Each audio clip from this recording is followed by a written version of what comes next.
السلام علیکم ورحمۃ اللہ وبرکاتہ۔ آئیے قرآن سمجھیں، عربی سیکھیں۔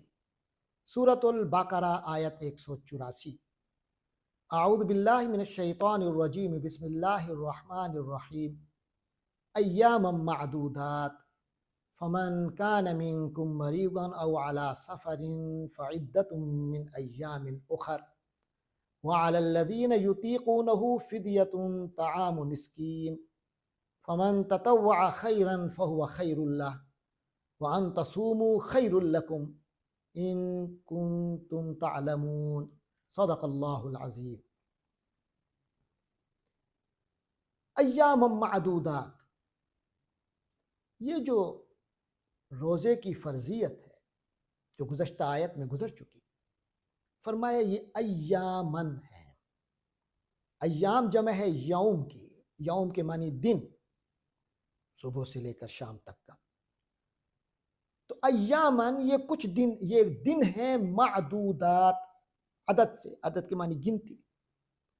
معدود وہ چیز جسے گنا جا سکے، قابل گنتی۔ تو معدودات جمع ہو گیا، تو یہ کچھ گنتی کے دن ہیں۔ یہ جو روزہ رکھنا ہے یہ بس گنتی کے چند دنوں میں ہے، پورے سال کا روزہ نہیں ہے، پورے پوری زندگی کا روزہ نہیں ہے، یہ گنتی کے چند دن ہیں۔ فمن کانا، یعنی وہ جو روزہ فرض کیا گیا ہے وہ گنتی کے چند دنوں کے لیے ہے۔ فمن، تو جو شخص، کانا ہو، منکم، تم لوگوں میں، اے مومنوں، مومنوں کو خطاب تھا نا، یا ایھا الذین آمنوا کتب علیکم الصیام۔ تو اے مومنوں، جو آدمی تم میں سے ہو مریضاً، مریض ہو، بیمار ہو، عام صحت کی حالت میں نہیں ہے، بیمار ہے، روزہ رکھنا صبح سے شام تک، سحر سے شام مغرب کے سورج کے ڈوبنے تک بھوکا رہنا، پیاسا رہنا اس کے لیے ممکن نہ ہو، بیماری بڑھنے کا خطرہ ہو یا موت کا خطرہ ہو، او علی سفر، یا پھر سفر پر ہو، فعدہ، تو اسے وہ عدہ گنتی کر لینی چاہیے، وہ تعداد پوری کر لینی چاہیے، من ایامن، دنوں سے، اخر، دوسرے، ادر ڈیز، جن دنوں میں روزہ فرض ہے ان دنوں میں وہ سفر میں ہے یا وہ بیمار ہے، اس طرح کہ مرنے کا یا بیماری بڑھنے کا خطرہ ہے، تو اسے کسی ان دنوں میں نہیں رکھ سکتا، تو پھر کوئی اور دن ان کی گنتی پوری کر لے گا، جتنے روزے چھوٹے ہیں وہ بعد میں ادا کر لے قضا کے طور پہ۔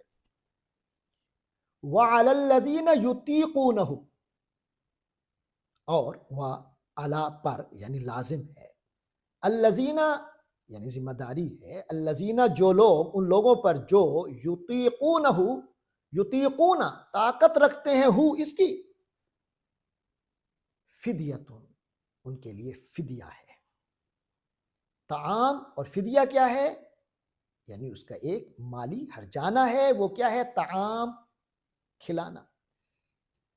مسکین، مسکین کا، کسی ایسے شخص کا جو کہ روٹی کا، جو کہ غریب ہے، اس کو کھانا کھلانا، یہ اس پر جو ہے، جو طاقت رکھتا ہو اس پر اس کو دینا چاہیے۔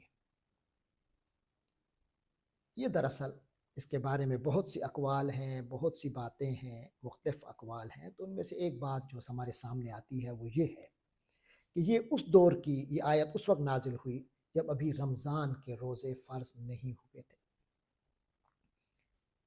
اور یہ اجازت بھی دی گئی تھی، روزے کی فرضیت اس انداز کی ابھی نہیں آئی تھی کہ ہر حال میں رکھنا ہے، اس میں تھوڑا سا اختیار دیا جا رہا ہے کہ اگر روزہ رکھ سکتے بھی ہو، لیکن یطیقونہ، جو اس کی طاقت رکھتے بھی ہیں، ان کو بھی اجازت ہے کہ روزہ رکھنے کی بجائے وہ اگر چاہیں تو ایک مسکین کو کھانا فدیہ کے طور پہ دے دیں، تو روزہ نہیں رکھنا چاہتے تو چھوڑ دیں۔ ایک تھوڑی سی اجازت کا پہلو تھا اس معنی میں، کیونکہ ہر ایک آدمی کے لیے ایک نیا نیا حکم تھا اس وقت، اس دور کے مطابق، تو ہر ایک کے لیے ممکن نہیں تھا، تو اس لیے عادت نہیں تھی، تو اس لیے یہ اجازت دی گئی۔ لیکن آگے فرمایا فمن تطوع، تو جو شخص خوشی سے کرے، خیرن، کوئی بھلا کام، روزہ بھی رکھ لے، ساتھ خیرات بھی کر دے، کسی مسکین کو کھانا بھی کھلا دے، زبردست۔